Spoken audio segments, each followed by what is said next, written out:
Prosper Bluff. Fine view up there. The city to the west, and to the east, the wild unknown.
One thing's worse than the heat in Colford Cauldron.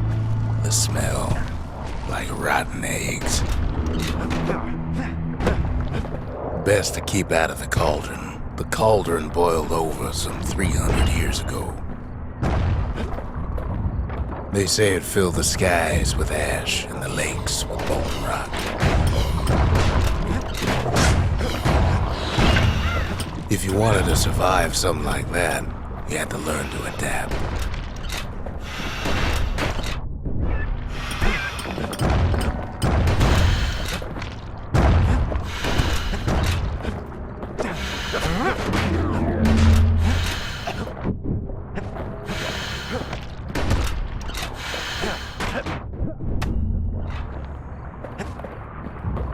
So in a way, the beasts of the wilds, they're all survivors too.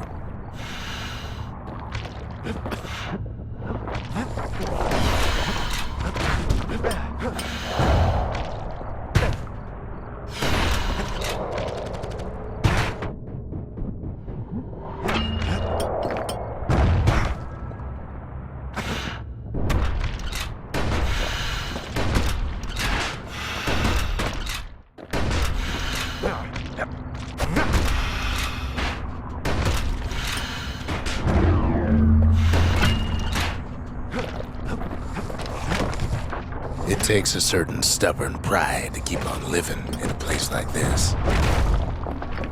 As for us, we learned an awful lot from Colford Cauldron. That learning led to some interesting inventions. The raw power of the world fell right into our hands.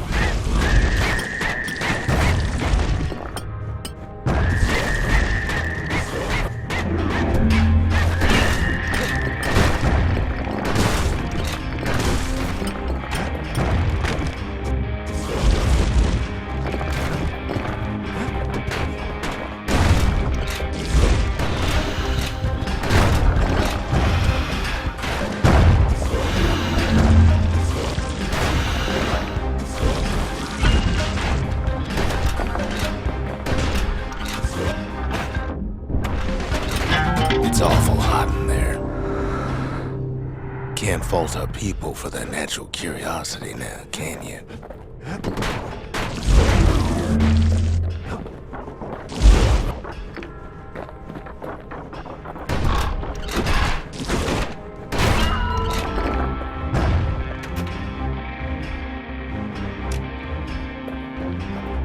Sure, we dusted off a good many secrets out here.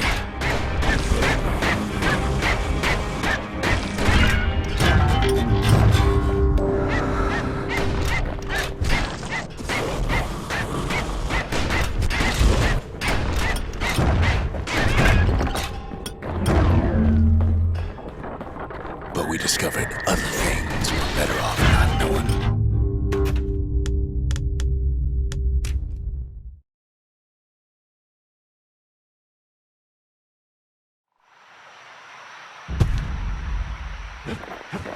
Kid arrives just in time to sample Zia's famous cooking.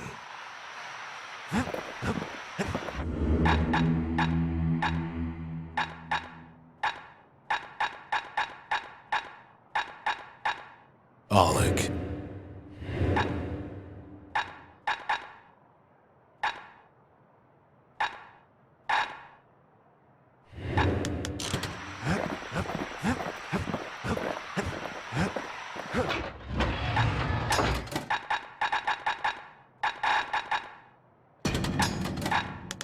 Sometimes a brusher's pike just ain't enough. That's what the carbine's for.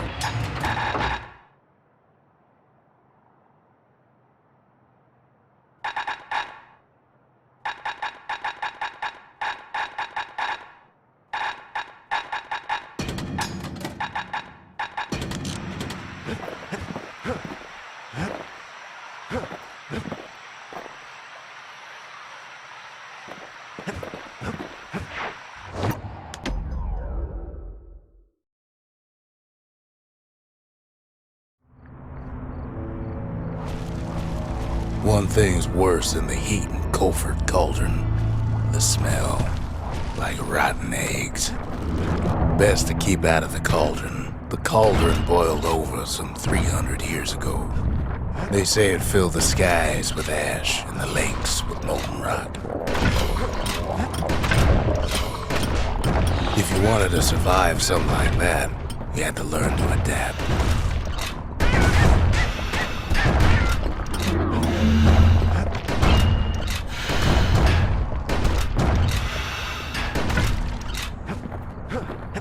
So in a way, the beasts of the wilds, they're all survivors too.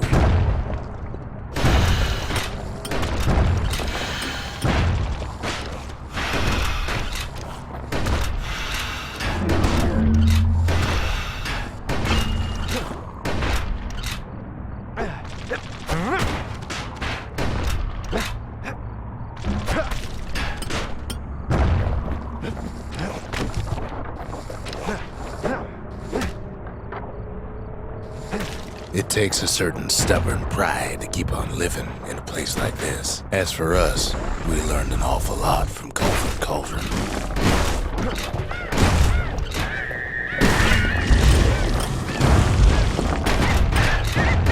The raw power of the world fell right into our hands. You can't fault our people for their natural curiosity now, can you?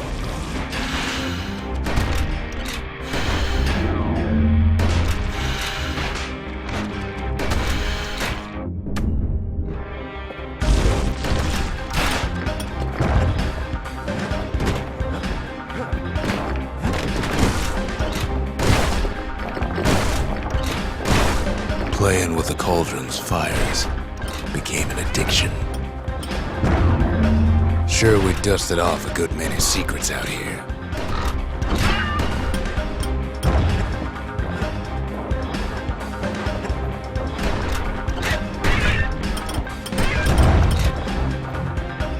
But we discovered other things we're better off not knowing.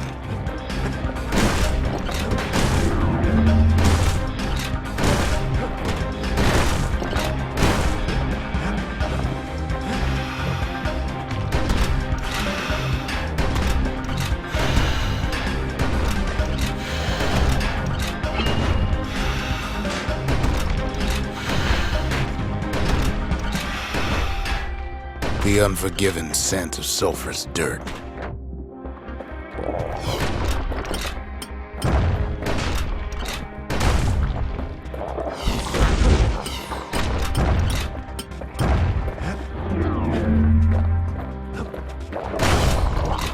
Taste the air so hot it sticks to your lungs.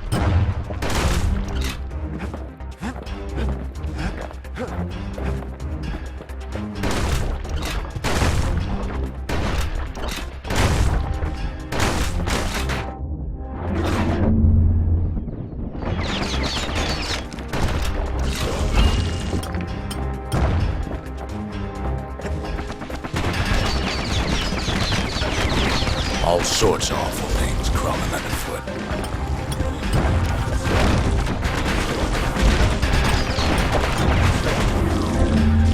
You can cook those things, but you can't eat them.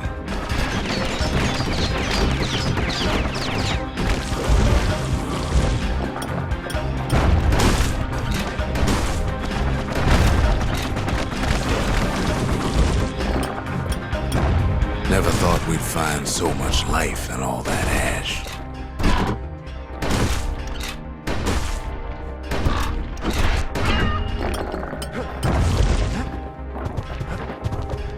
We kept on sifting through the cauldron's secrets anyway.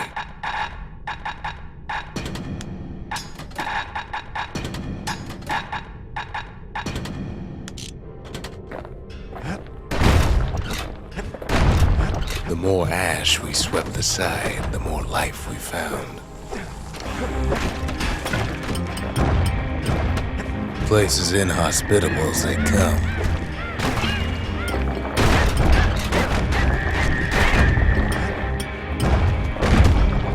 But still we pressed on.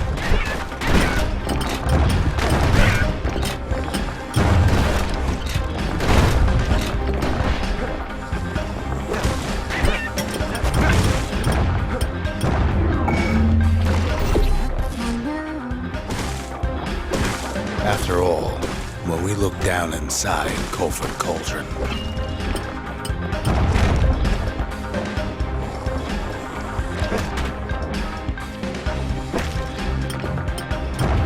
looked down through all the smoke and flames,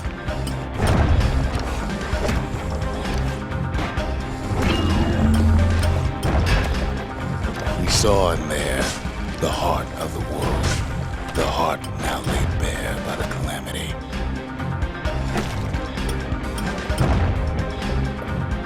We had to have it.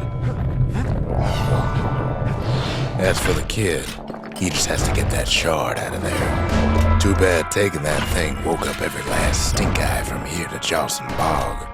Luckily, the cauldron cooked up a little shortcut for him. Kid's thinking he's got to trek all the way back around the cauldron.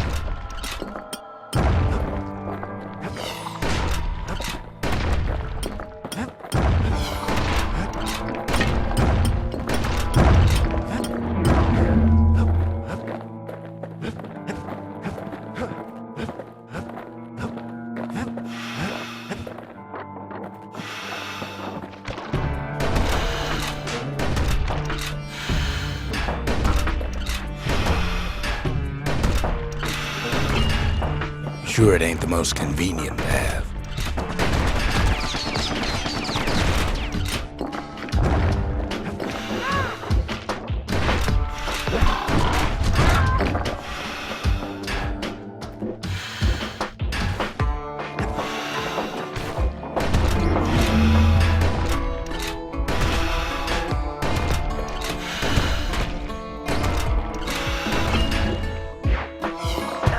Biggest stink eye he's ever seen's waiting for him on the other side.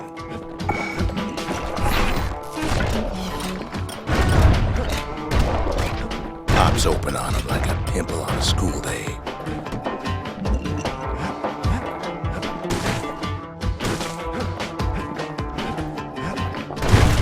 But where there's one stink eye, there's always more.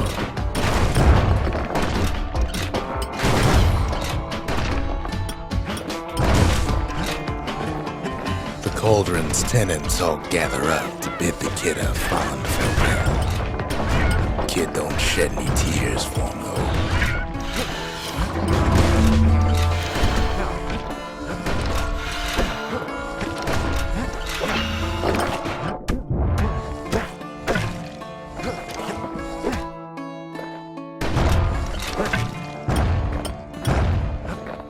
With a good spyglass, you can still see the cauldron from the city.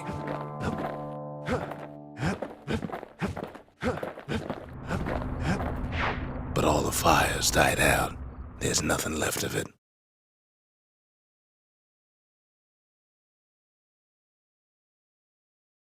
It comes back looking like the inside of a chimney. The shard works like a charm. You can hear the monument's heartbeat again.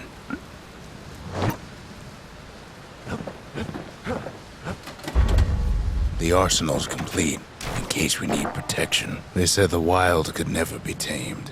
If only they could see us now. We're all a little short on friends these days, so that's a welcome sight.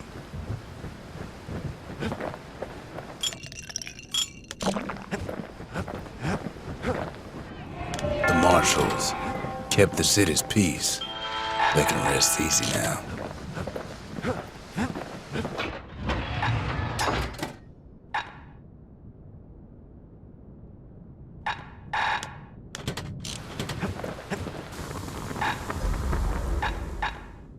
When you've got a solid balance, you've got what you need.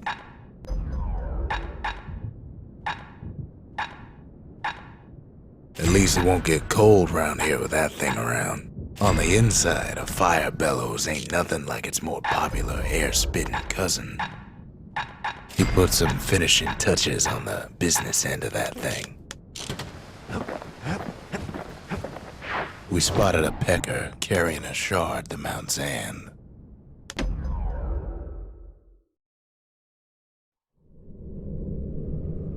Welcome to Grady Incinerator, home of the hottest wings east of Caelandia. In all seriousness, the incinerator was a dump, and it had a problem with peckers. Blasted things would swoop in and spread trash all around, until we started using fire. We couldn't just torch them all at once. We had to use restraint.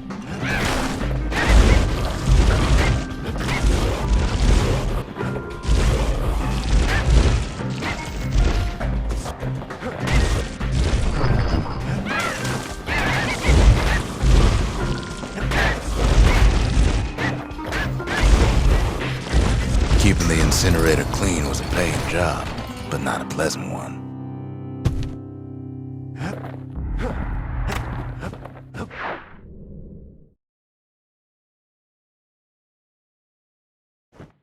You'd almost think those peckers like getting cooked.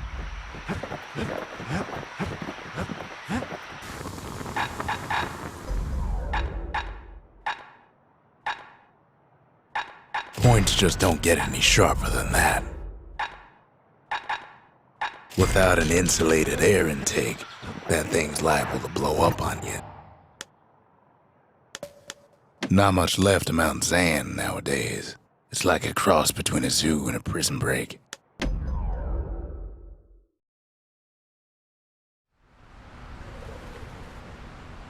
Can't rightly call Mount Zan the mountain anymore. There's no more mountains now. There's no place left for the beasts of the wild to go.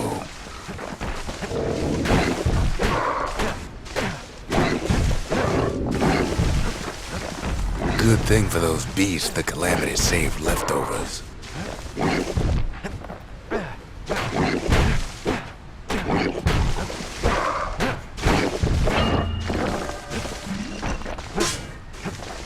We only found their little lair because they found themselves a little shard.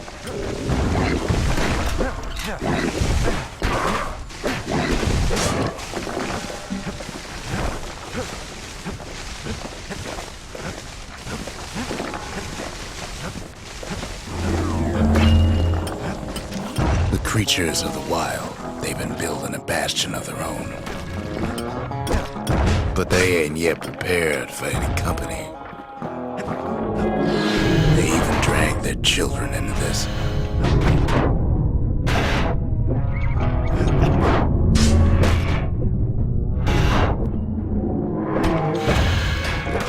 Without a doubt, the situation stinks.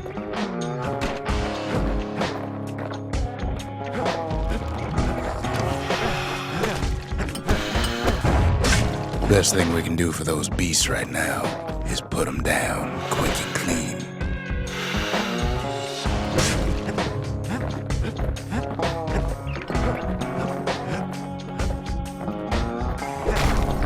Besides, we have to take back what's ours.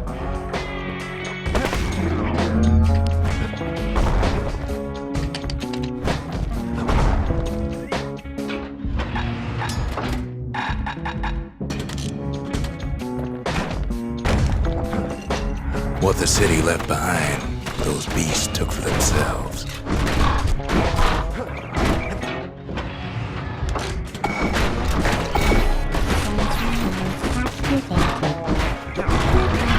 The beasts of Mount Zan go all out.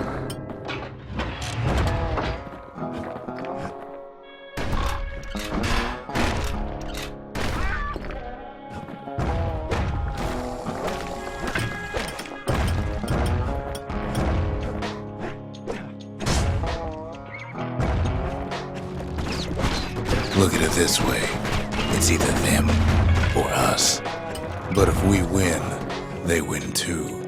Our Bastion is everybody's gain, not just ours.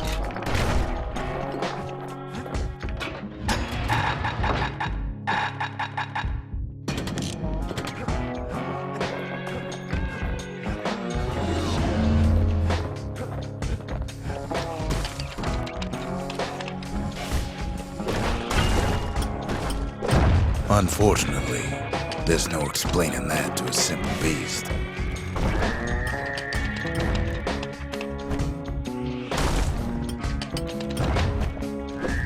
Takes a lot of convincing, and our mortars have to do the talking. Those beasts been hard at work fixing up the place. They've rounded up their survivors, just like we have.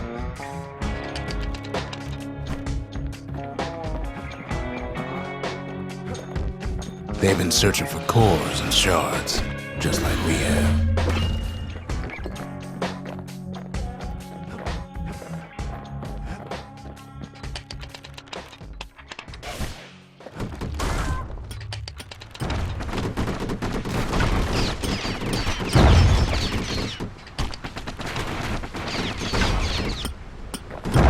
Maybe they've thought about turning back, just like we have.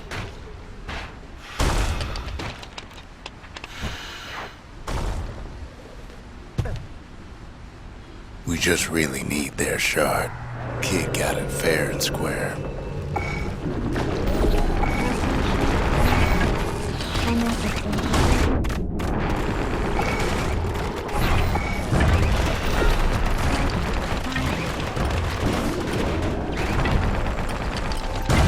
That's the way.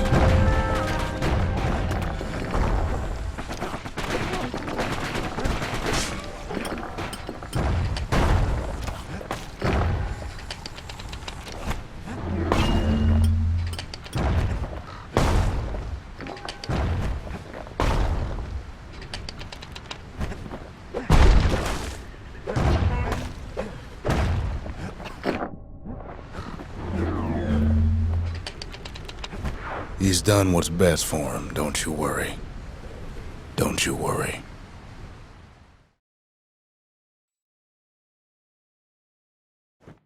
We'll all be better off once the Bastion is complete.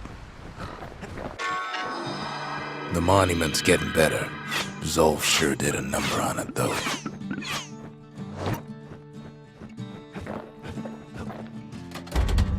Seems the gods recommended this place to all their friends. Suppose it's true a little song can put things in perspective. Fixed that thing right up, didn't we? Made these goings-on a little livelier.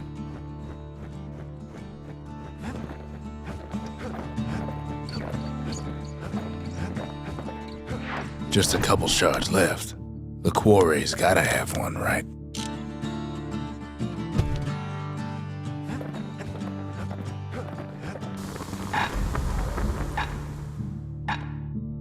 That ought to give those dueling pistols a little extra kick.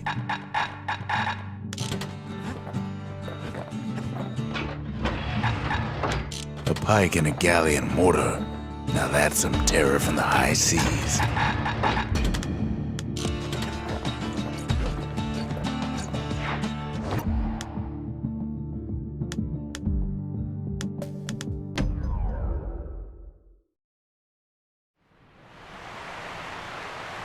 Celandia's armada was a glorious sight, and our ship's mortars were unstoppable.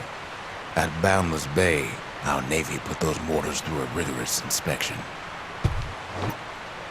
Had to use squirts to simulate explosive impact on the surface of the sea. Choosing targets with those mortars was one of the trickiest parts.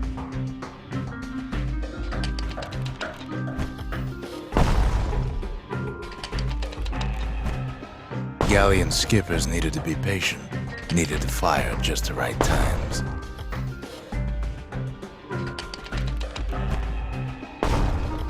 Sounds like the kid's mortar's in tip-top shape.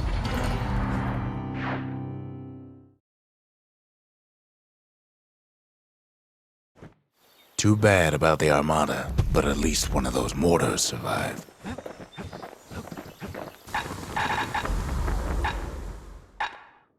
Now the weight of the world behind us every swing. That mortar's gonna leave a lasting impression.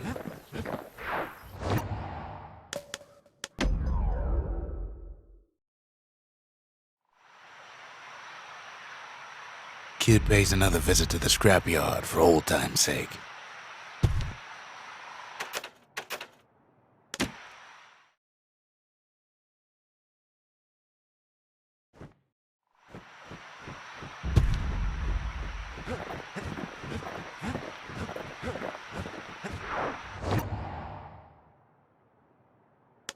The secret to how we built Caelondia so tall and proud lies in Bastion Quarry.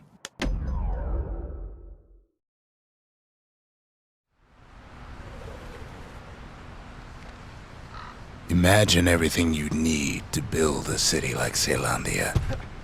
It takes hard work and planning, and it also takes Bastion Quarry. We bought the whole place from the Ura on the cheap. Same goes for its natives, Rattletails. Rattletails ain't the worst of it either, but more about that in a little bit.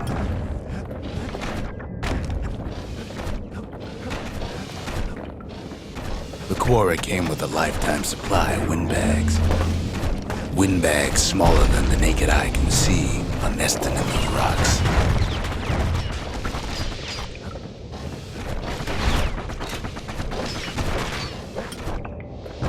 Not only are these rocks a source of life, we found that the oldest ones remember things.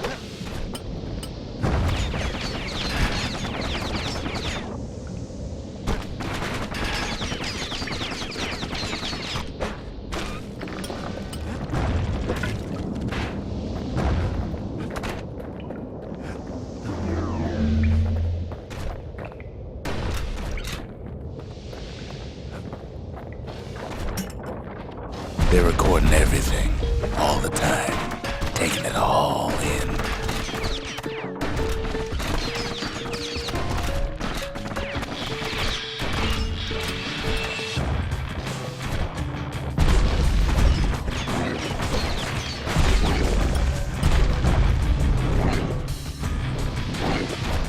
No wonder all those beasts were drawn to the quarry. The rocks were calling them. The quarry ain't exactly up to safety standards no more.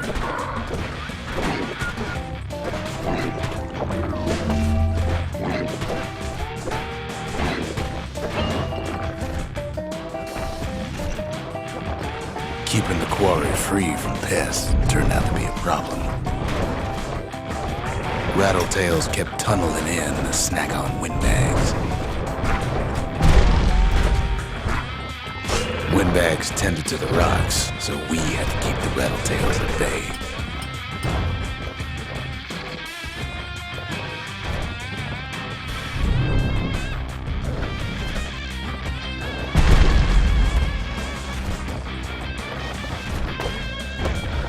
Even stink eyes started taking root in here.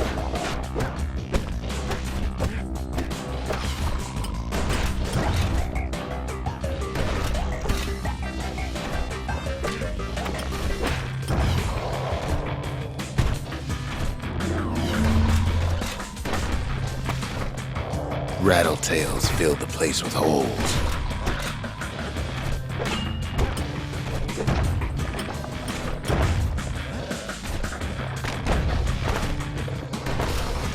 Now, why would the Ura sell off such a fascinating place?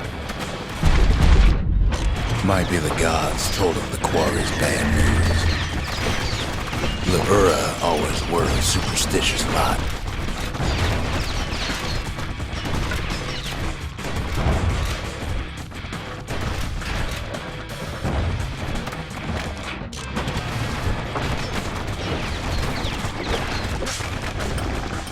In any case, it's fair to say the quarry was a godsend.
Those rocks, all polished to a mirror sheen.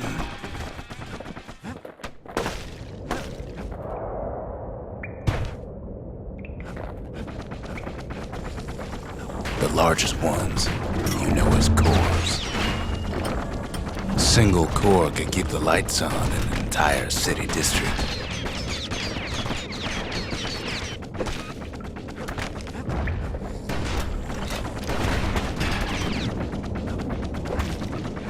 The smaller ones, we call them shards.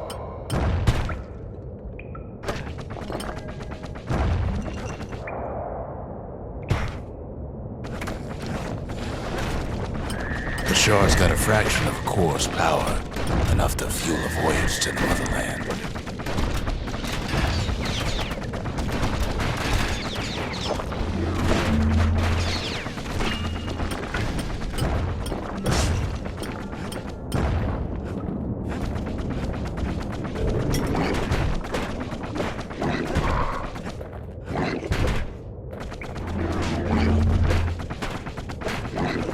Hard times in the quarry these days.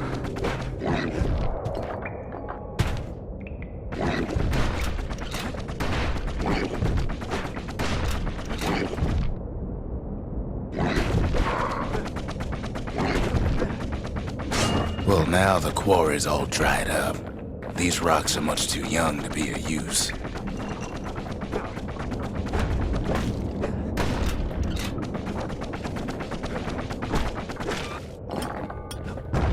Remember how I said rattletails ain't the worst thing in the quarry? That honor goes to a beast we took to Colin, Sir Lunky. Massive things stomped many of our boys. We just couldn't get rid of him. The only thing harder than the rocks in Bastion Quarry is Sir Lunky's head. We never could get stubborn old Lunky to leave the quarry alone. Then the kid hears a voice calling from down the hall. "Are you all right?" it says.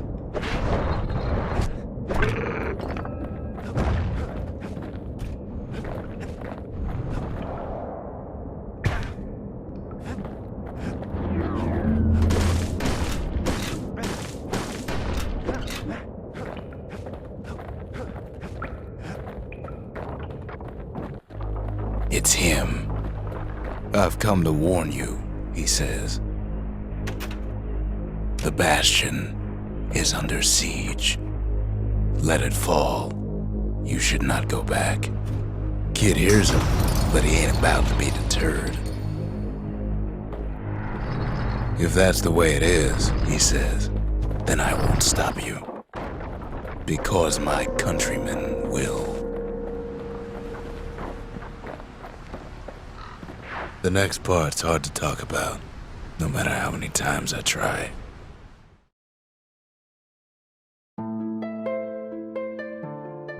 Say what you will about Zulf, but he's a man of his word. His countrymen don't much care for pleasantries, though. Too bad for that.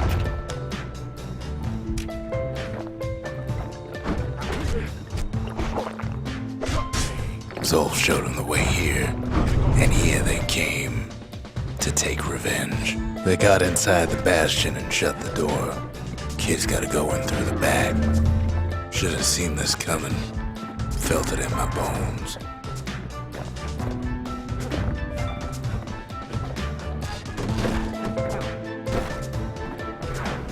Unfortunately, they broke in, and they started digging their hole.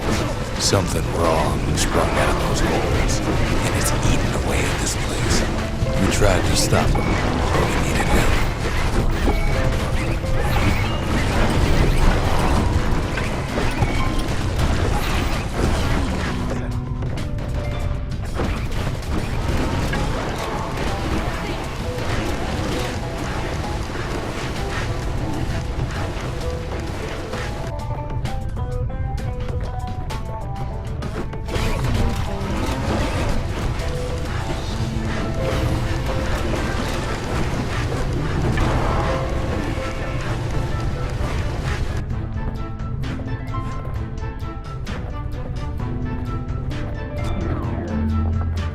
Somehow, some way, he sends those Ura packing. Problem is, it didn't matter. Zulf's plan worked.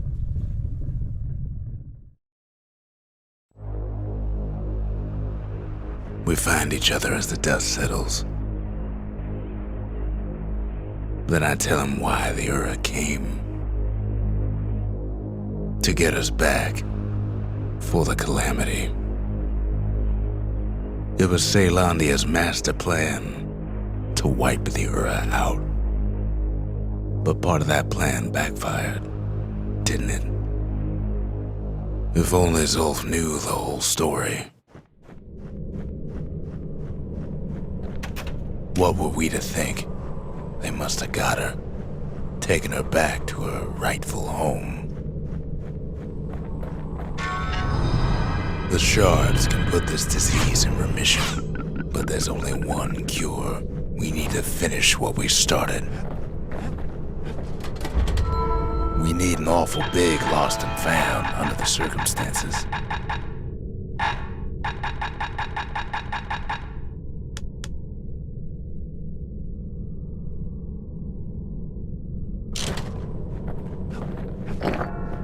Now all we need is one last shard. The skippers delivered us from the motherland, the sanctuary. If we can build, we can rebuild. His bow's looking lean and mean like a prize fighter.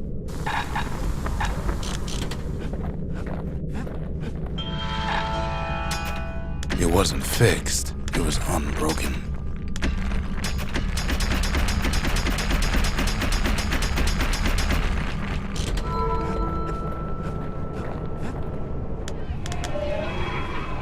The service for all the men and women who serve Caelondia.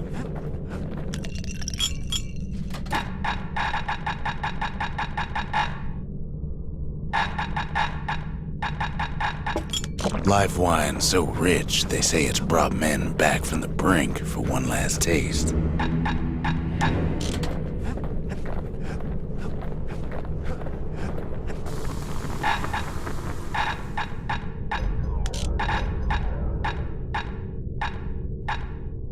Taught him an old trick from a galleon gunner I once knew. Wouldn't want to be on the receiving end of those.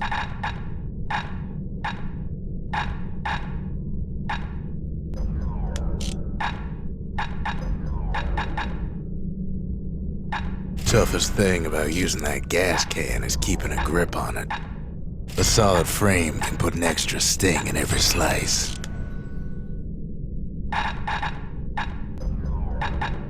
Any brusher's pike can cut to the bone, but that one can cut through it. Nothing makes a gun so dangerous as a keen eye. You'd never guess those things been to the wilds and back. The marshals would have been downright jealous.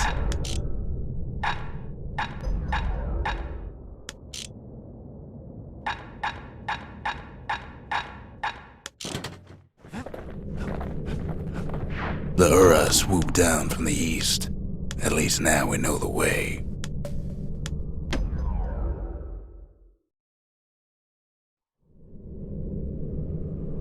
Always time for juice and squirts, they used to say.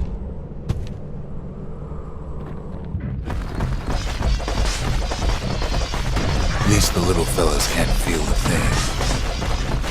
Some squirts tried to flee on instinct. Best to put them away first before they rile up the others.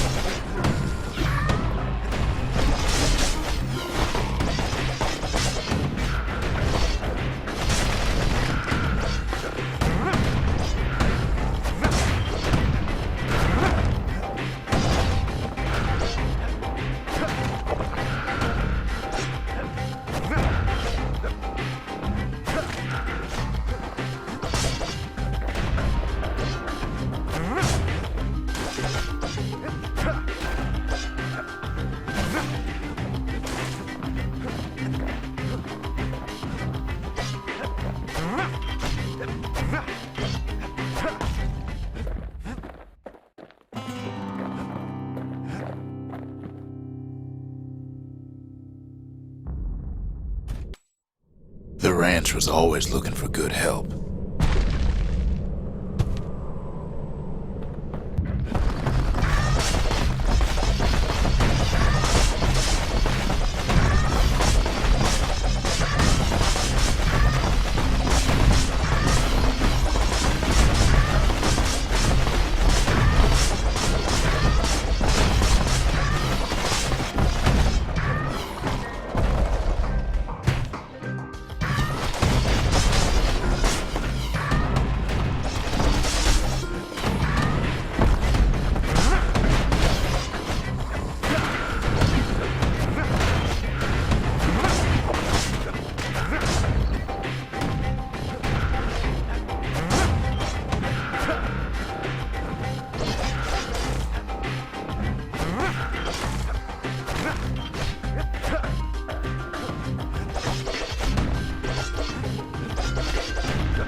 Kid carved through all of them in a flash.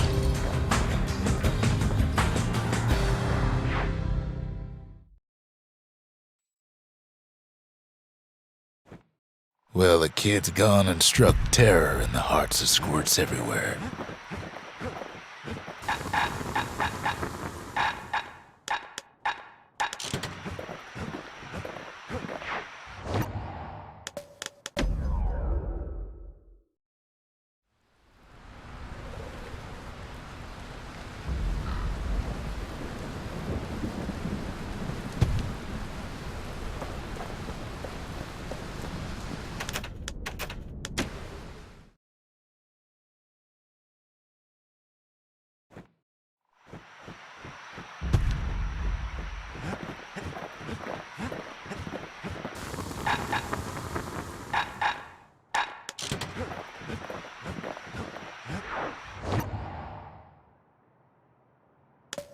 Over there's Camp Dauncey, where the brushers steel themselves for secret missions.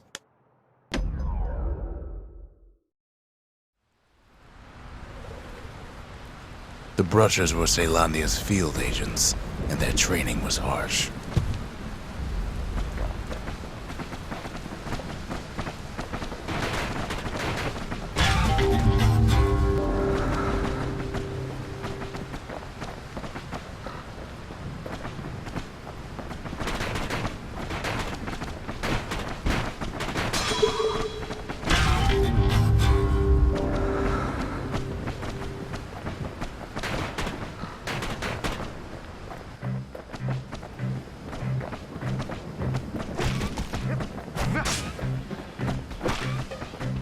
You had to find a path through the maze as quick as you could.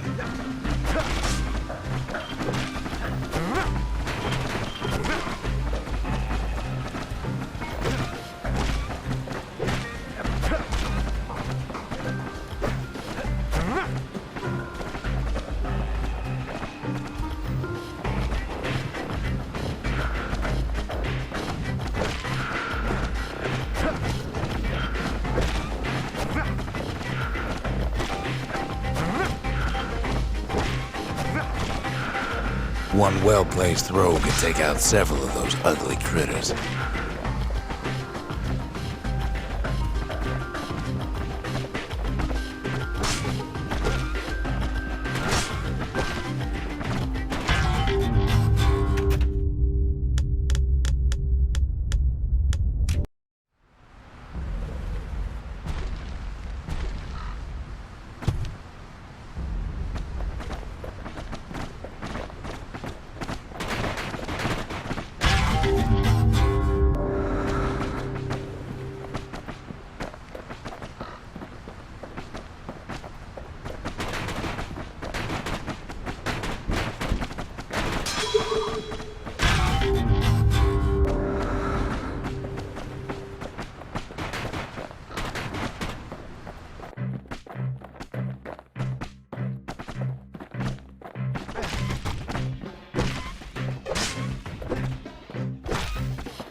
Prep for the course, the brushers could modify their pikes however they wanted.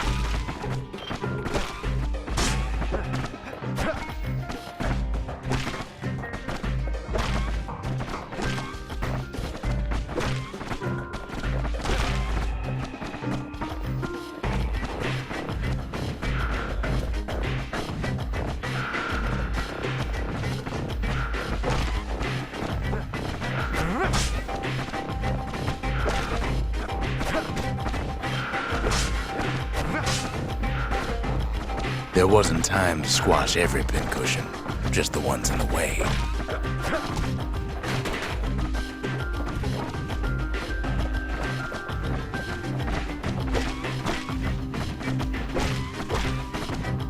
If you did all right at Camp Dante, you got to go to the wilds.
good enough run at Camp Dauncey could get you promoted to captain on the spot.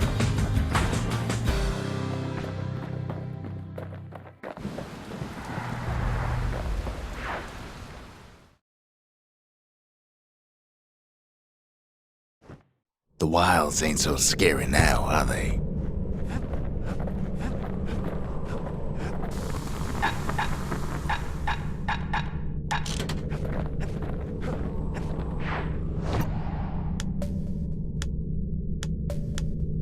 Urzendra Gate used to lead down to the terminals.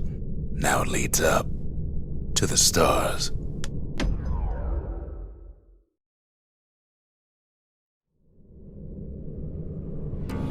One last shard. It's all we need to put this mess behind us.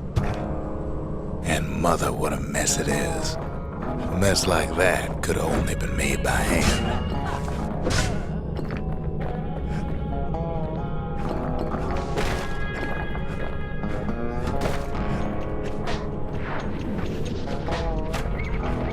At the heart of the calamity was a simple idea. We never wanted to go to war again. Wanted to rule it out. We put a lot of folks against that problem. Scientists, soldiers, spies, even me.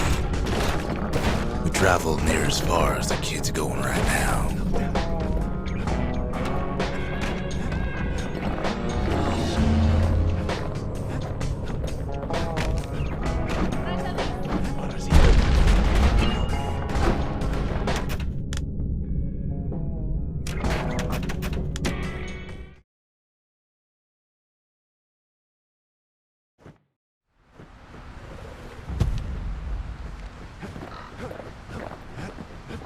Think the gods are gonna help?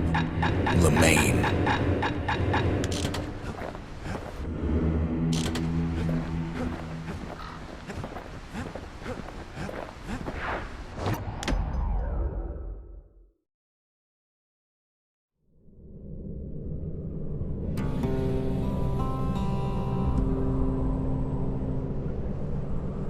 The calamity can be undone, but it's important to understand why it happened.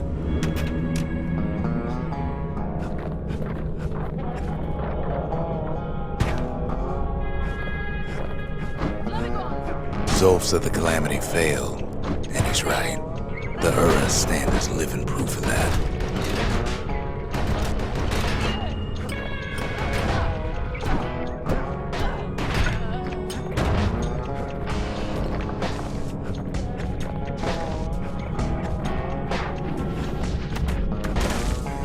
At the heart of the calamity was a simple idea.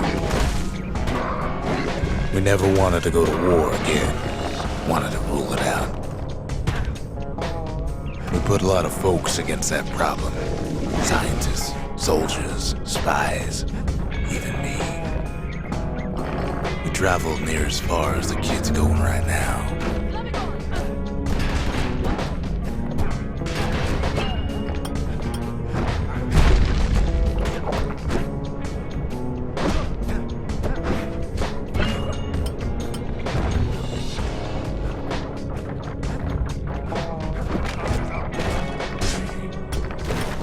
Most of our efforts didn't bear fruit.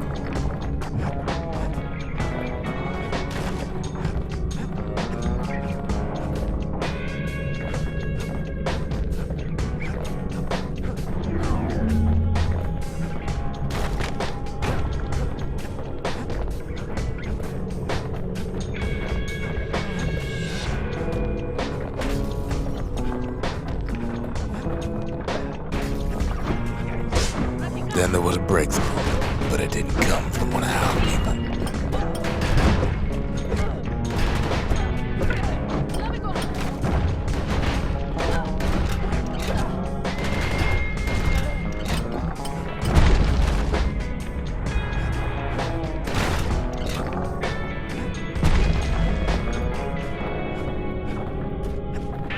It came from an Ura, a brilliant young scientist named Ven.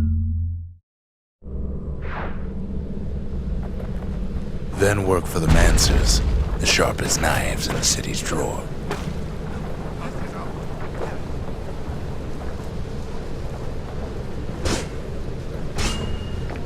With his help, the Mancers devised a way to seal the Ura tunnel shut in a flash.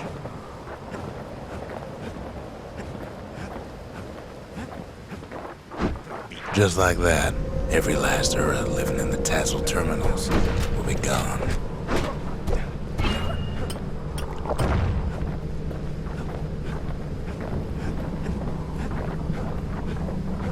This discovery was never to be used, they said, except as a last resort.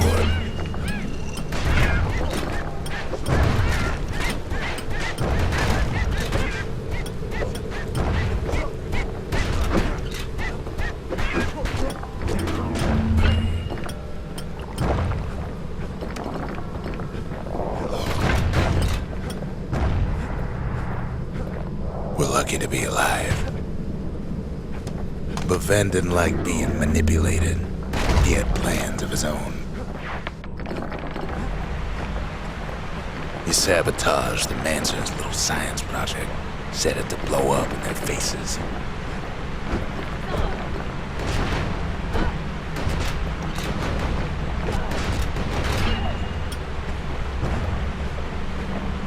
Imagine how Ven must have felt when they finally made him pull that trigger.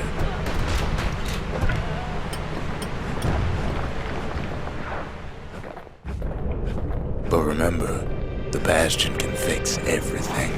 We just need that shard.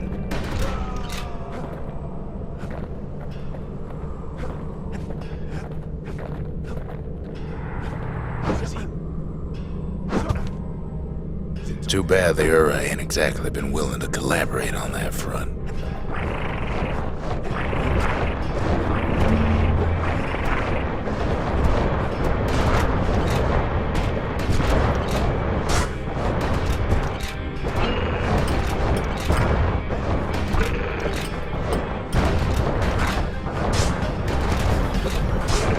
It's strange. Feels like I told this part 1,000 times.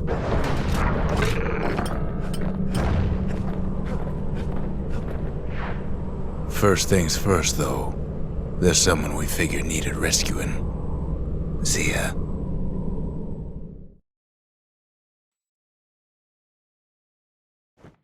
The Ura fell back, no doubt planning the next move, but we knew ours already.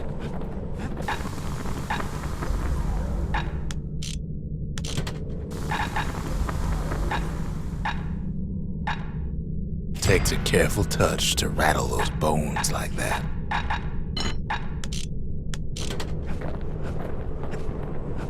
There's something we had to do before going after that last shard.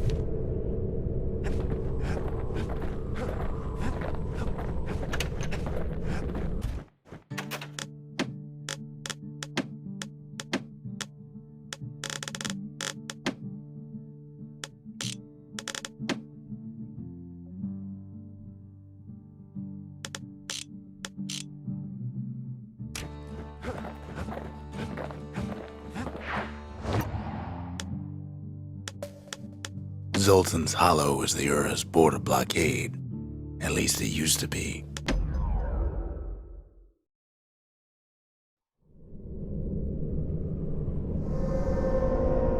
Well, now it's personal, ain't it?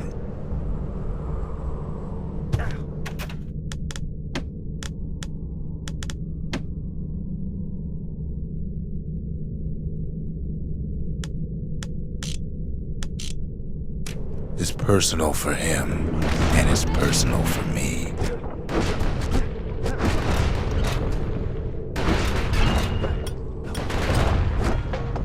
The Calamity did something wrong to some of them rocks. He gets his hands on the care package I sent him. It's a little something I've been fixing up in my spare time.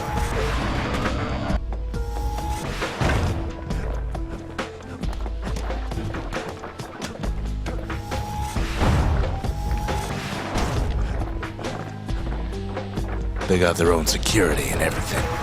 Pretty fancy, you know?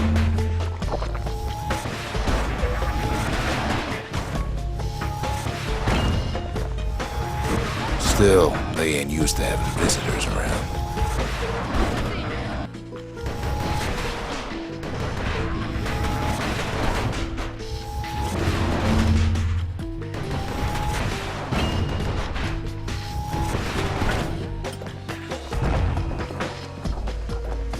They've got these conductors that are all what's keeping the place together.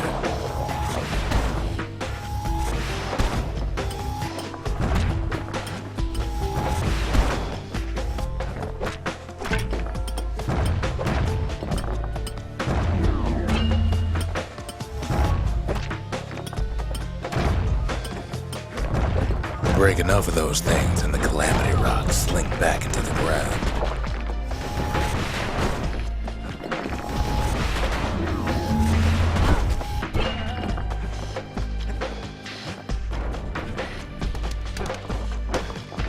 Those rocks are like tumors, the same kind the Ura planted in the Bastion.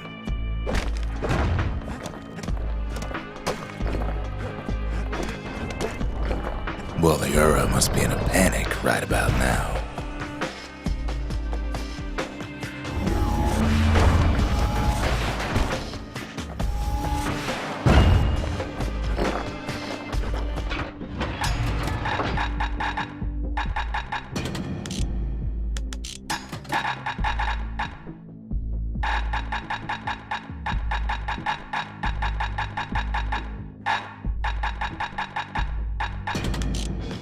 Kid's done using the Calamity's power for now, but the Ura ain't finished. They even sick their little rattletail pets on the kid.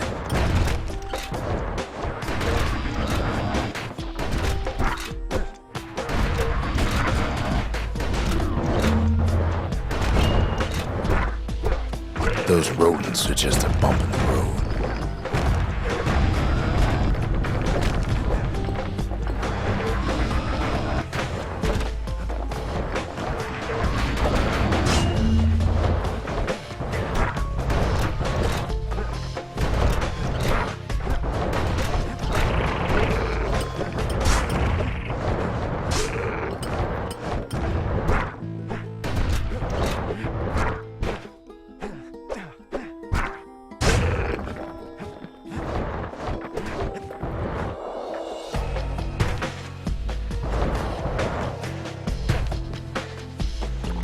Kid's picking the whole place apart, piece by piece.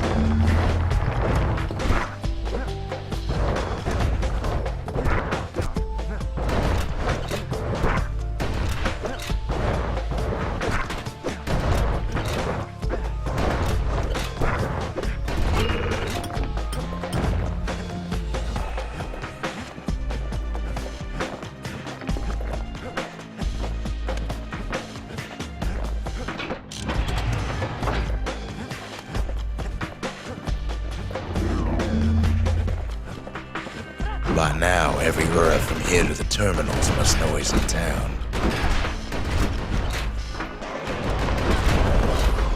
Most of the Ura's conductors are squared away in the middle of the hollow.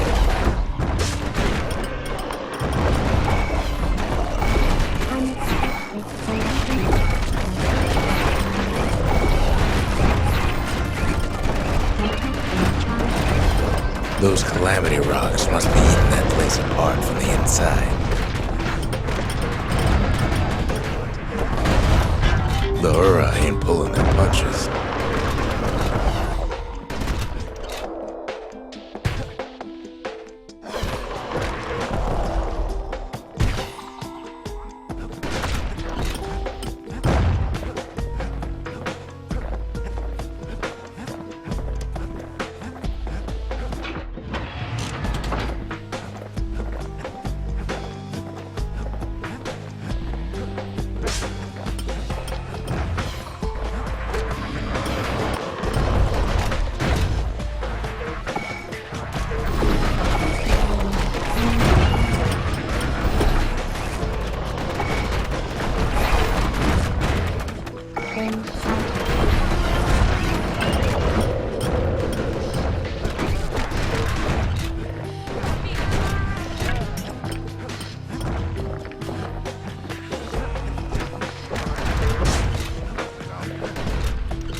The Ura keep hanging on to that barricade. After all, their homeland's not much farther.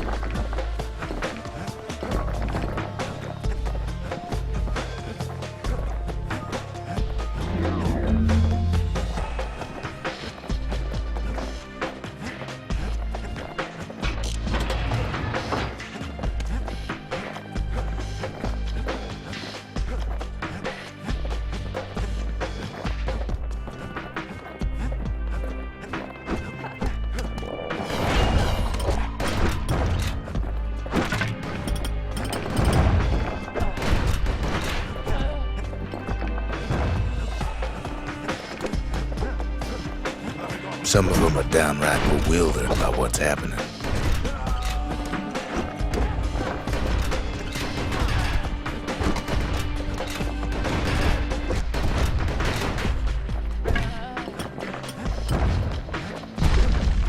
Maybe they know they've lost this, lost to a kid.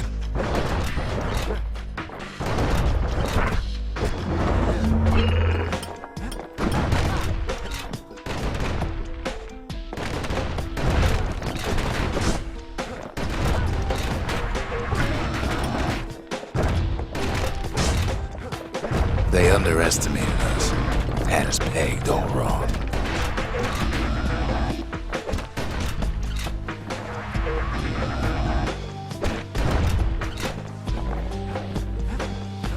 Yes, our people caused the calamity, but here we are trying to fix it.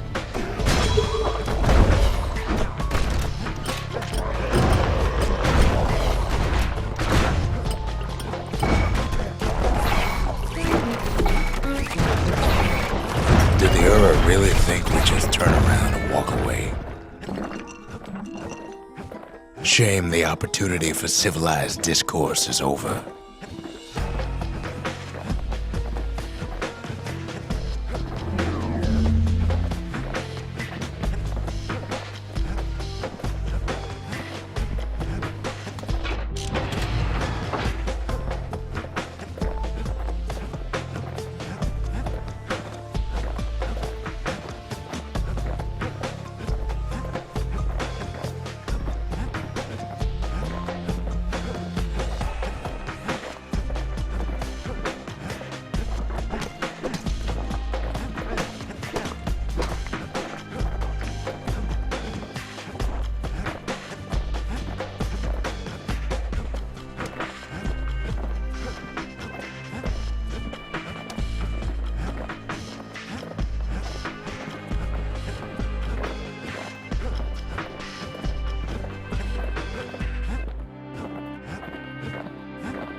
Suppose old Zolf should have got to know us better.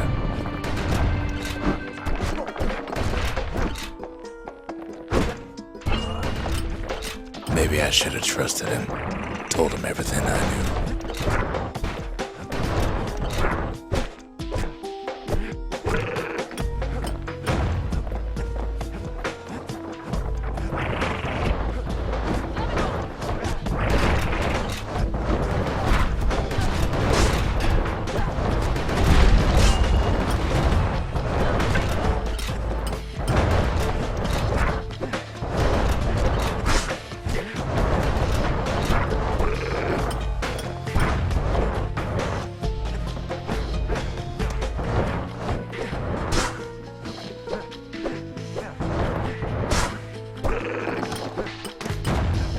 Zolf, the Ura, they have every reason to be angry. Beyond angry.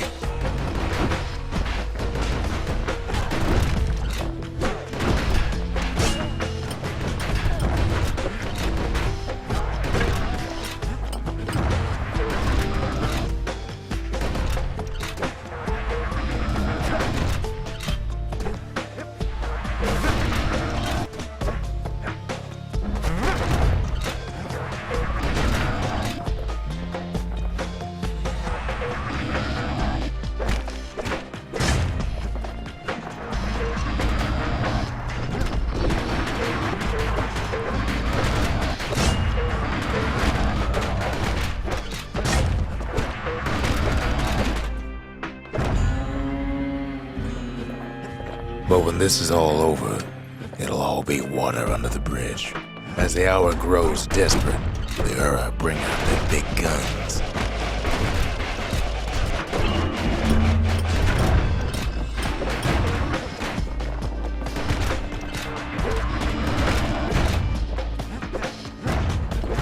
There's nothing standing in his way no more.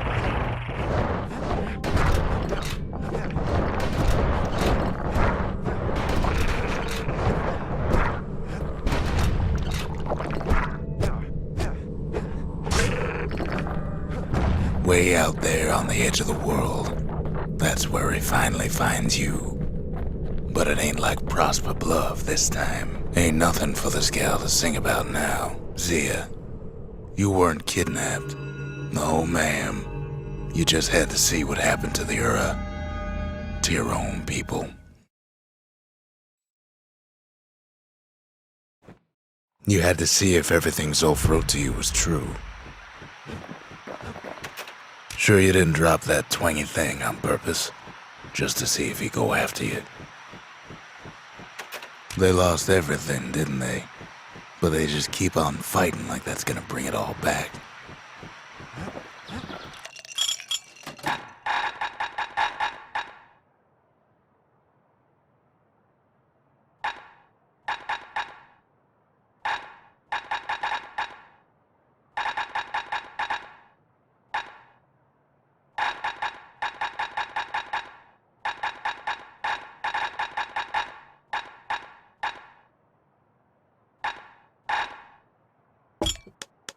Folks say Mender mead's good for you.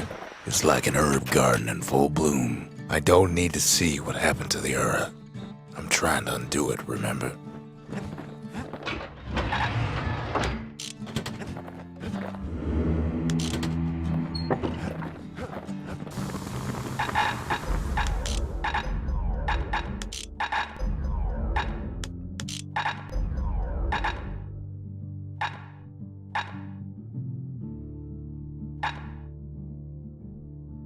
That thing wasn't always meant to be a weapon, but there's no denying it now.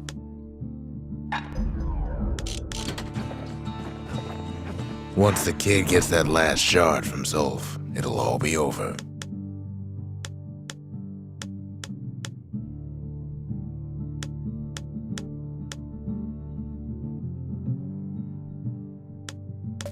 Grady Incinerator's where we sent off all our trash to be burned or be eaten by the wilds.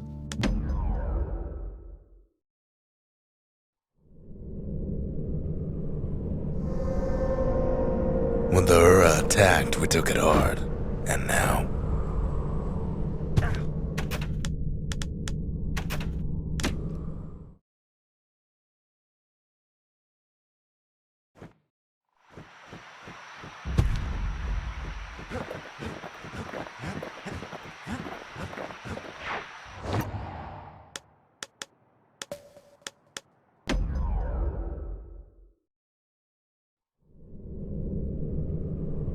Know how we kept the city clean?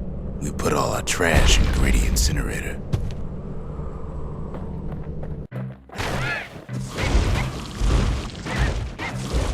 Packers that flock together were easy pickings.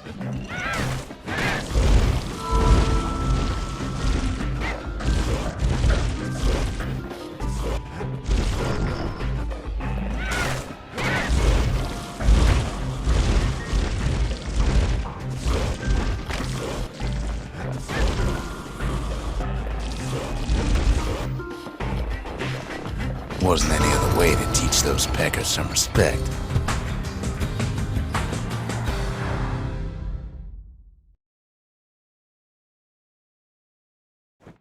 Who knows why we fought so hard to defend our own trash? The country, she's all to pieces now, but still looking good. The cinders kept the city good and warm, made it thrive. The dynasty, to the families of the city, all were united.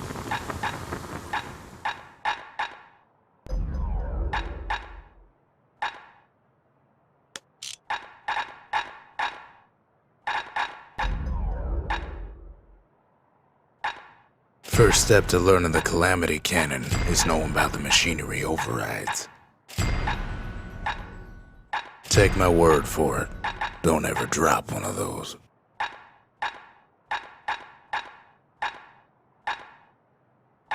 Now, who would have taught a kid to do a thing like that?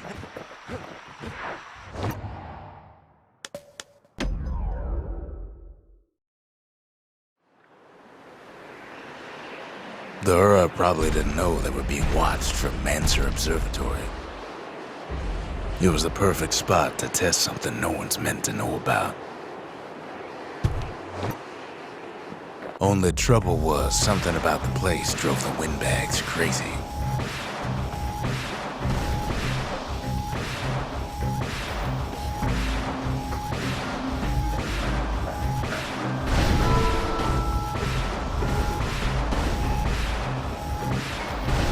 Hefty thing like that takes getting used to. Gotta point her in the right direction.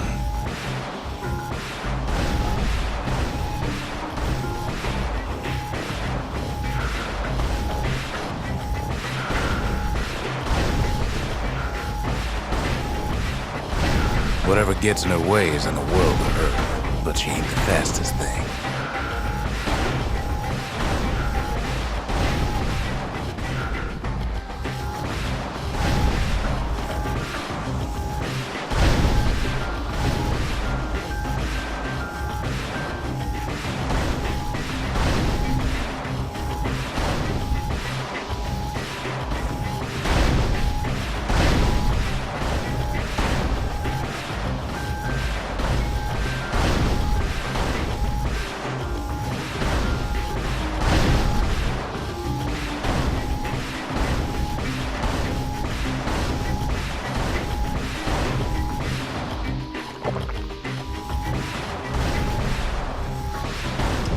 That experiment was a rousing success.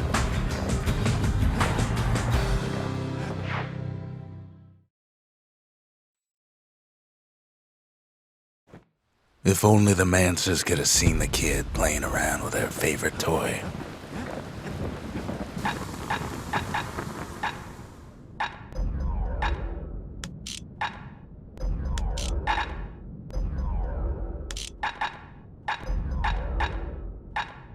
The Armada sure could have used one of these back in the day. Mancer Observatory.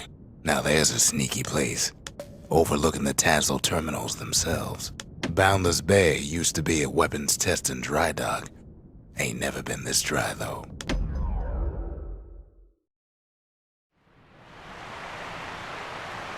If you got a thing for heavy artillery, then I've got the place for you.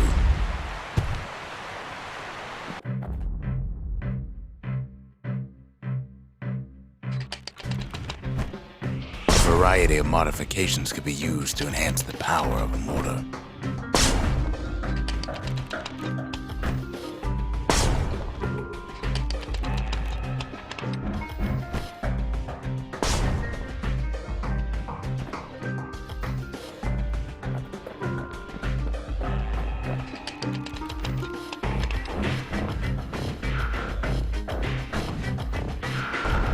You could almost see the fireworks over Boundless Bay.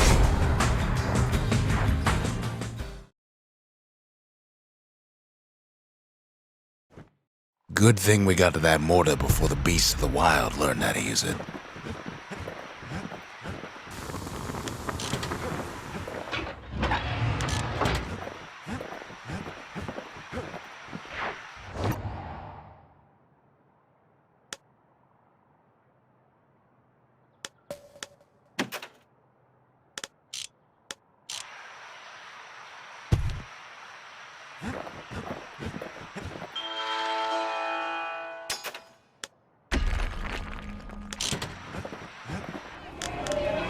The Mancers, they knew everything, even if it cost them.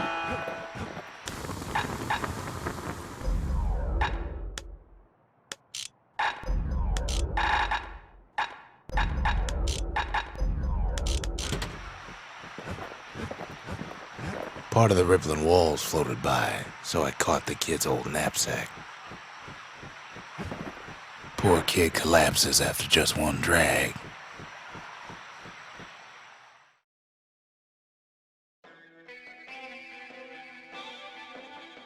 The past.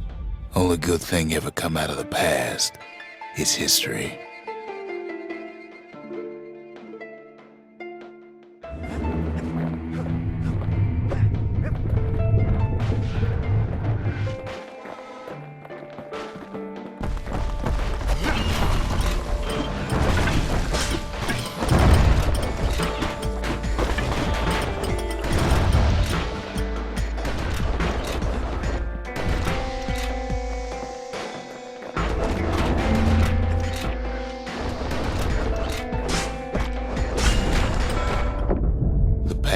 catches up with the kid. Hardly had a moment's rest since all this started.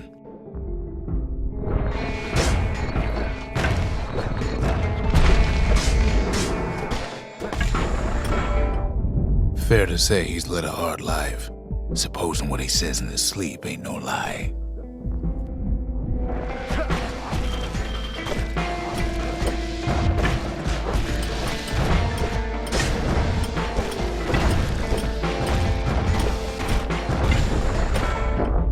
He never knew his old man, but he had his mama to take care of.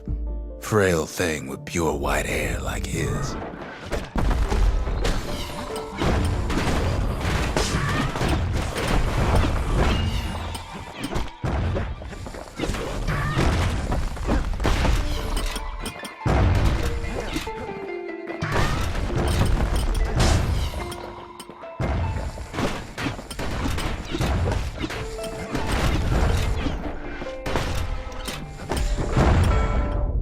Having his mama's hair did the kid no favors while he was growing up, but he learned to hold his own out there.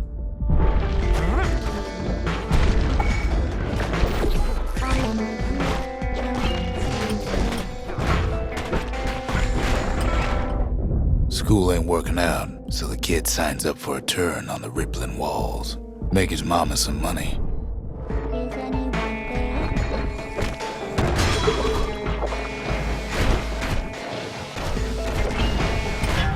What was I saying? Anyway.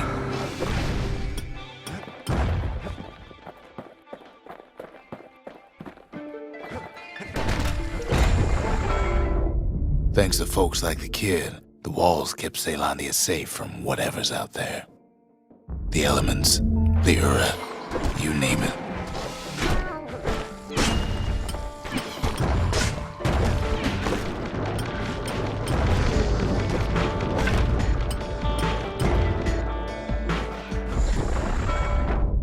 Once the kid done his time, he hurried on home. Turns out his mama's time was done too.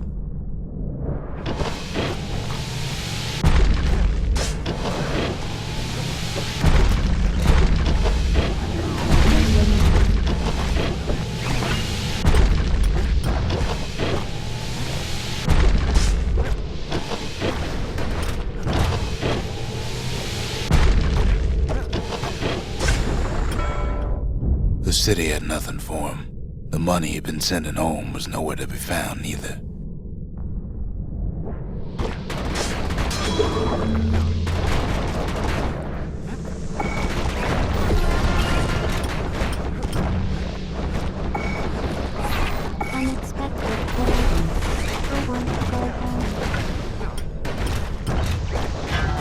Wait, where was I?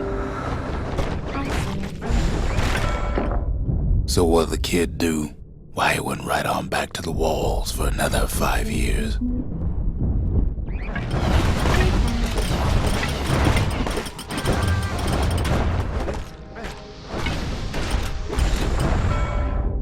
In the history of Ceylondia, nobody's ever volunteered for a second shift on the walls.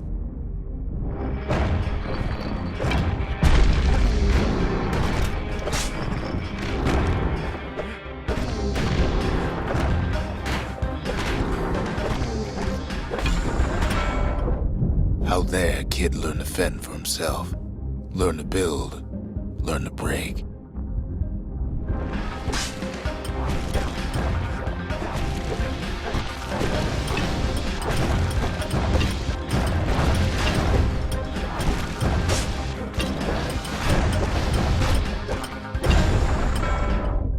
In time, the kid earned good standing with the marshals. They trusted him to scout out farther than anybody.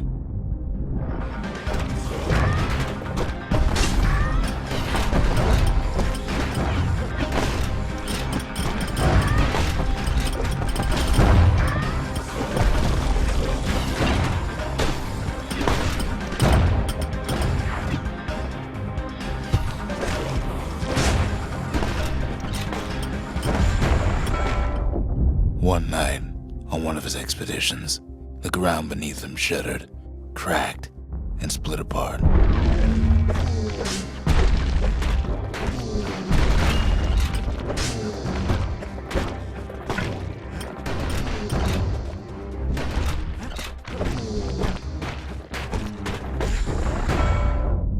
He saw nothing where the world used to be. The calamity happened just like that.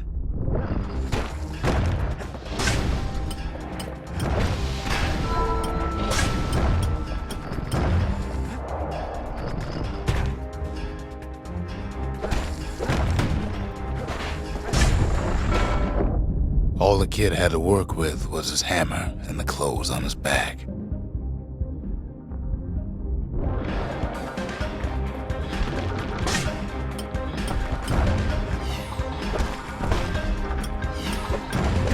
The past don't matter for nothing now.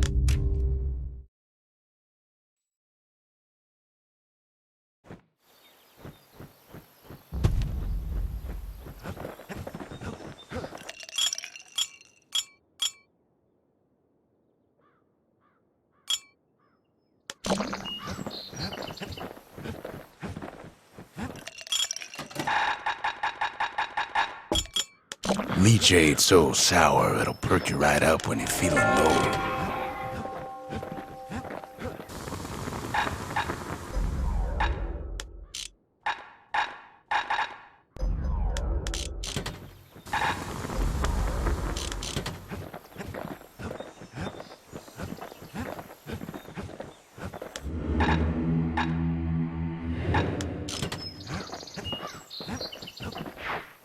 Kid takes another drag, goes out like a light.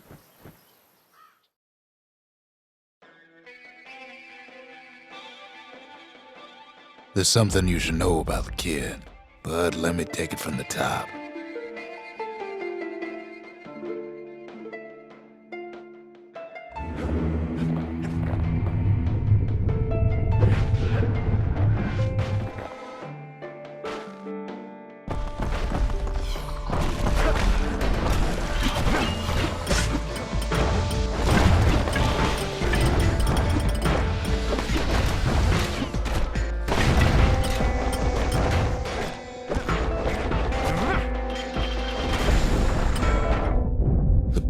Catches up with the kid. Hardly had a moment's rest since all this started.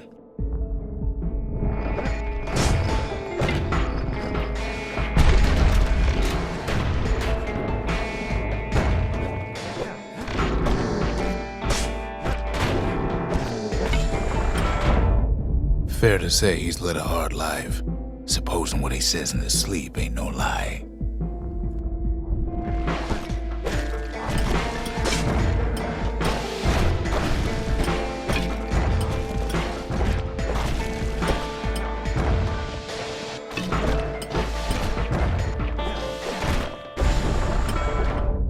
He never knew his old man, but he had his mama to take care of.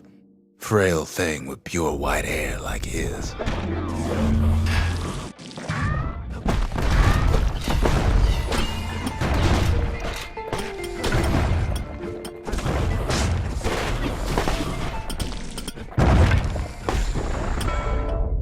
Having his mama's hair did the kid no favors while he was growing up, but he learned to hold his own out there.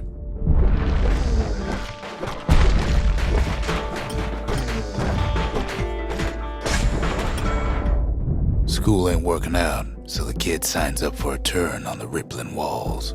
Make his mama some money.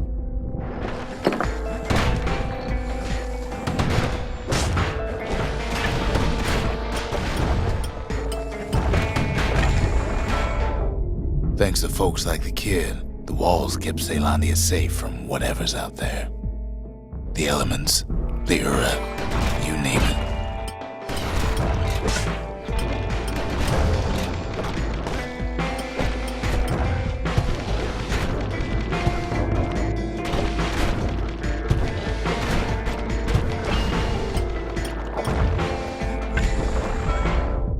Once the kid done his time, he hurried on home. Turns out his mama's time was done too.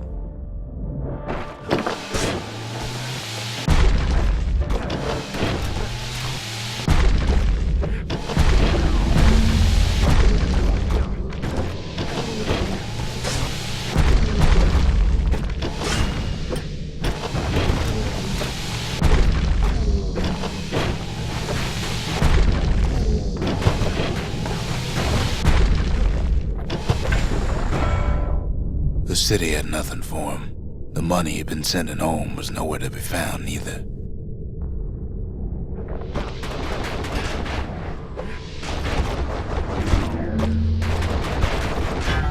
What was I saying? Anyway.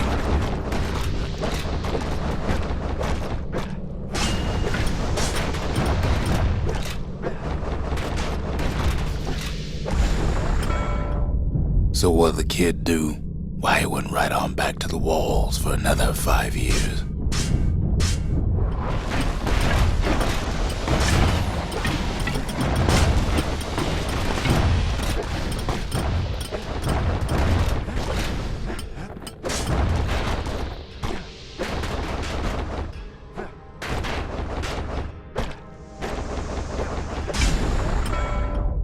In the history of Caelondia, nobody's ever volunteered for a second shift on the walls.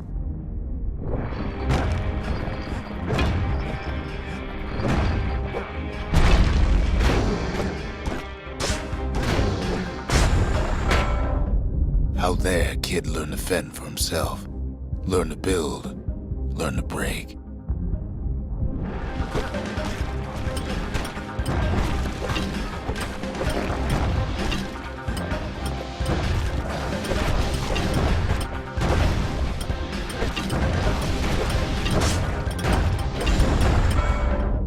In time, the kid earned good standing with the marshals. They trusted him to scout out farther than anybody.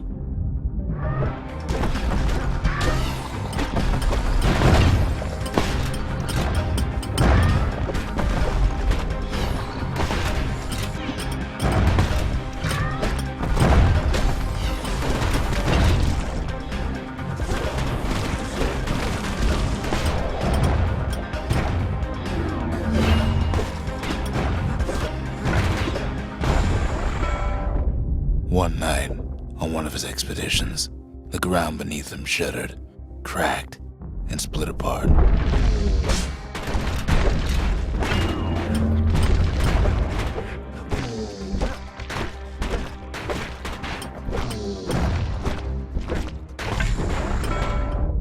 He saw nothing where the world used to be.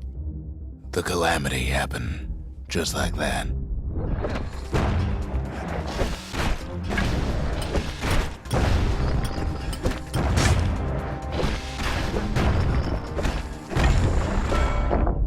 All the kid had to work with was his hammer and the clothes on his back.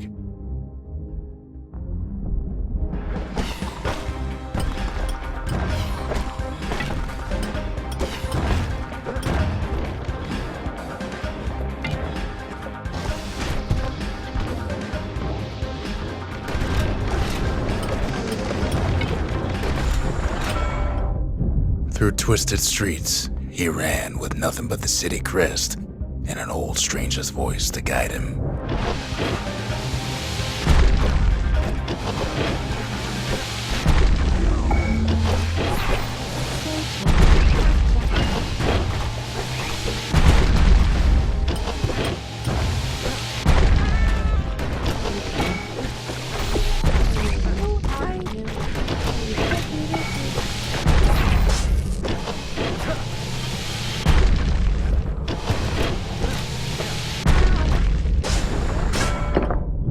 Finally arrived at Caelondia's vaunted safe haven. He and no one else.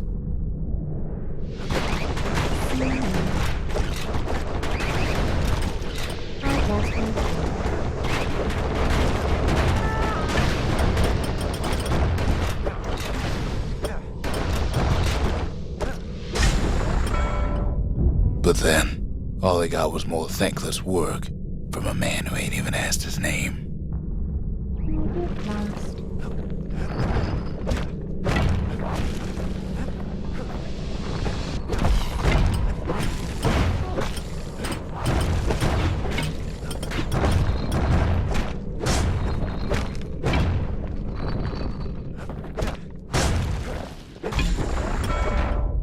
Sure, I may be the one who dreamt up the walls and the Bastion, but the kid made them real, not me.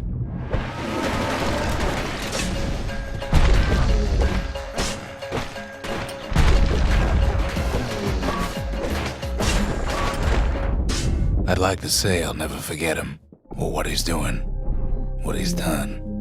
I surely would.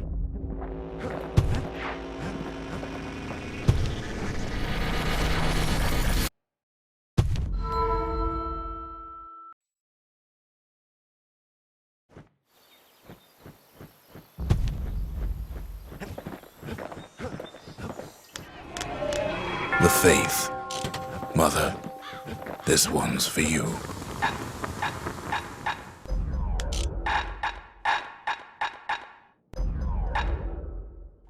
A pinch of fairy dust, and it's all set.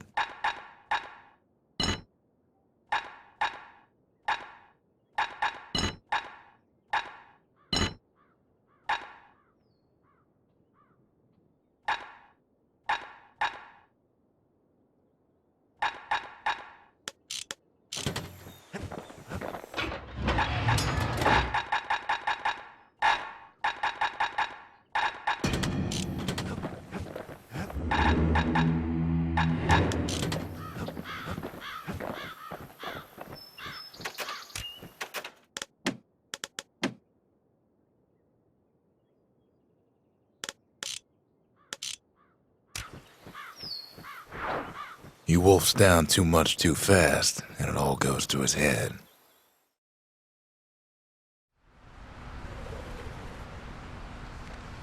I've said a lot about the kid, but he ain't the only one wrapped up in all this.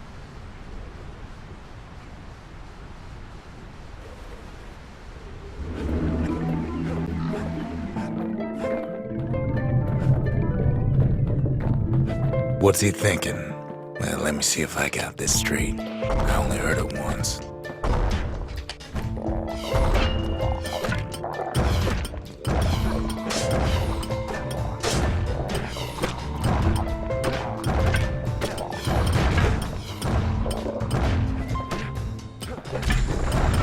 Once there was a normal Ura girl, but she wasn't born in the Tassel terminals like the rest of her people.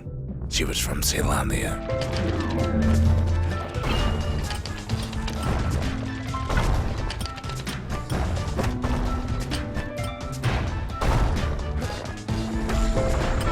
Her folks were orphaned in the war, taken in and raised inside the city, on condition they would never return to the terminals.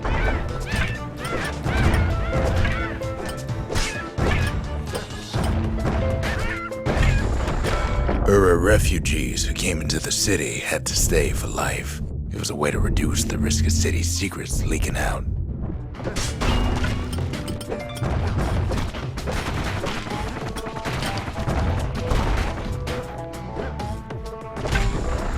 The mama passed away from birthing complications, leaving the girl trapped inside that city with no one but her father.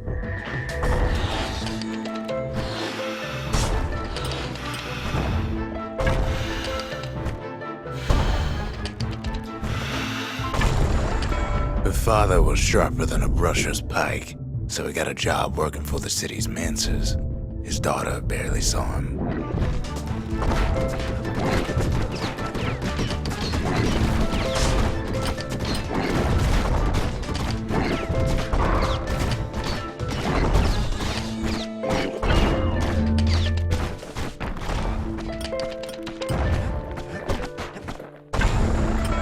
Her father told her nothing of her Ura heritage.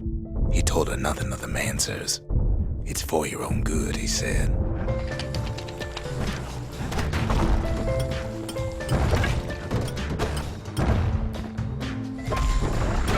She took to studying the arts, learned more through music than history books, gained a knack for strings and songs.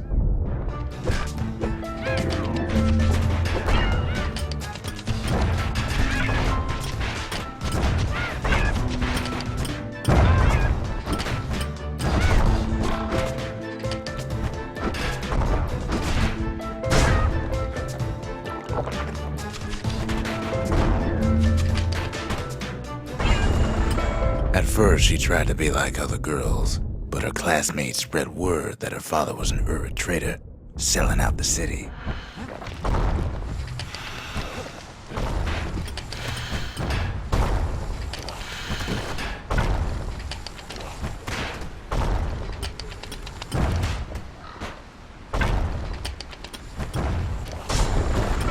One young man stood up for her, or so he led her to believe. He knew much of her heritage, and she grew fond of him.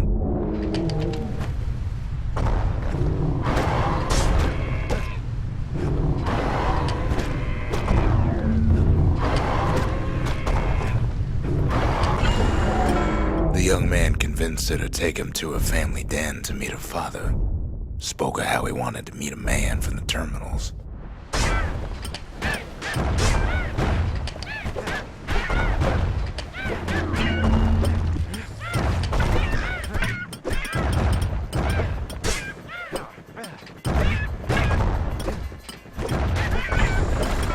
When the young man greeted her father in the Ura's native language, her father flew into a fit of rage and threw them out.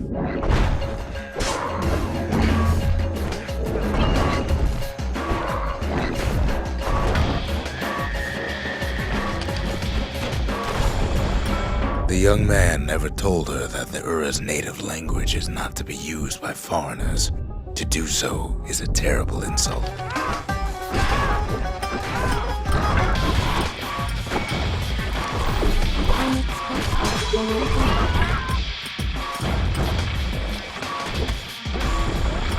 It was then that she decided to escape.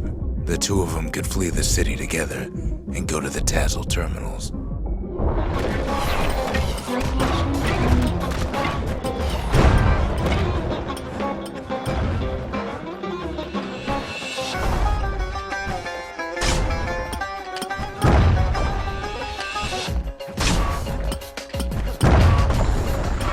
They would hide inside a garbage bin until it got ingested by a scumbag, then let him slosh on out of the city for disposal.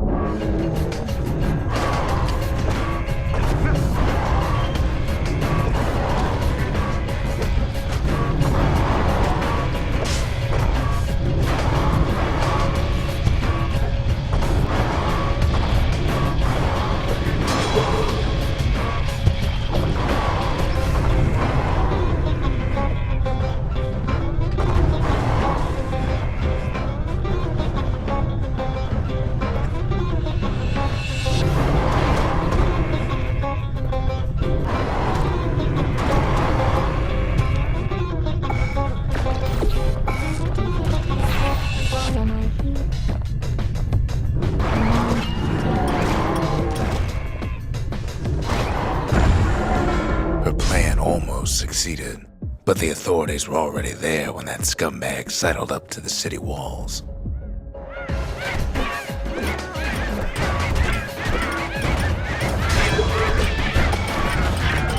Lost my train of thought there.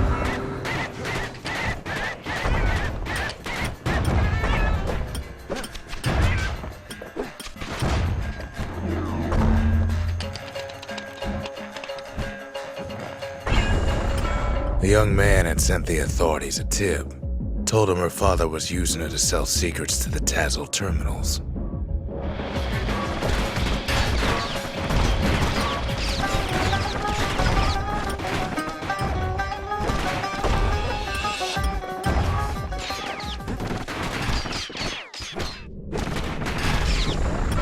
She and her father were arrested for treason, but her father got a deal.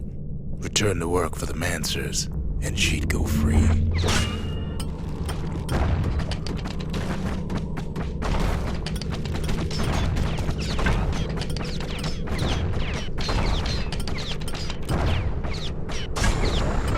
Before they parted ways for the last time, her father whispered a desperate plea. Hurry home to the den and lock yourself in.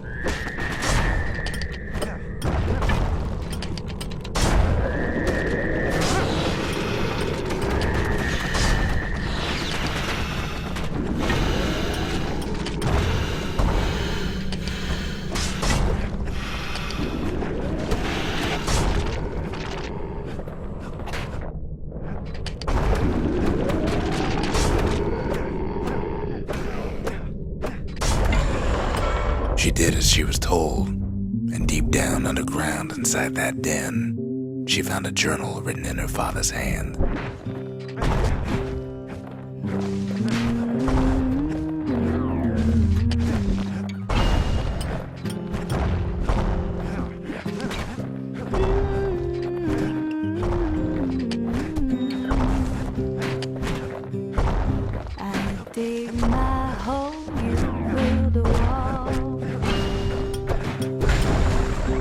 next day, the door to the den turned to ash. The girl came up for air, and she saw the calamity all around her.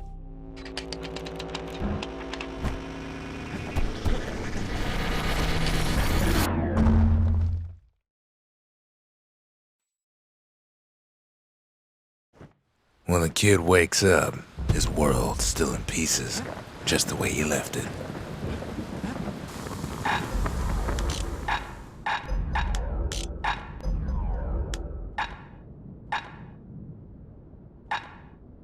Taught him a little something from my days on the front.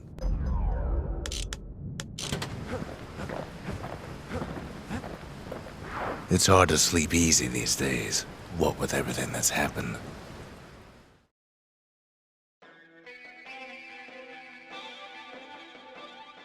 Zolf, very soon the kid's gonna have to face that man again, for the last time.